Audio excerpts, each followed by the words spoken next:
In front of him was a sandbox with tiny moving figures. Next to it, an old man with a white beard sat reading a book as if studying something. At this moment, the people in the sandbox were still in the Stone Age. They had just learned to walk upright. The land was untouched, covered in lush greenery. After a while, humans discovered fire by rubbing sticks together. The old man watched these little creatures cheering and celebrating, and felt his authority had been challenged. How could they obtain fire without his blessing? So he quickly ordered his assistant to put out the flames. Not only that, but to prevent humans from advancing any further. He also commanded the assistant to drive them back into their caves. With just a wave of the assistant's hand, elephants went berserk, chasing humans into the mountains. Turns out, the old man was God. Before long, God was drawn in by another commotion. Humans were spinning and dancing in circles across the land, like they were performing some kind of ritual. God asked his assistant what these little creatures were up to now. The assistant explained that it had been a long time since it rained, and they were praying for water. Feeling generous, God told his assistant to make it rain.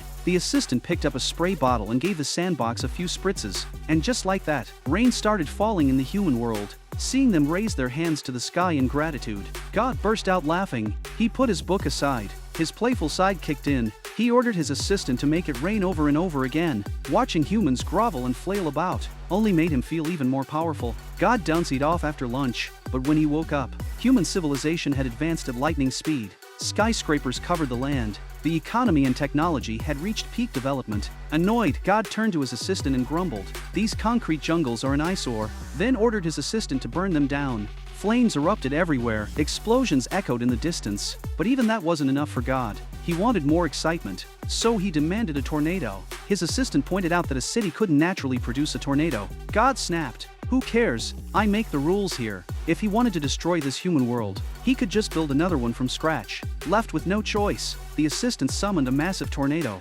Thick black winds swallowed up the burning buildings, and just like that, humanity was wiped out. God felt no sympathy for their struggle. Instead, he was in a fantastic mood. He clapped his hands and told his assistant, "Go make me dinner."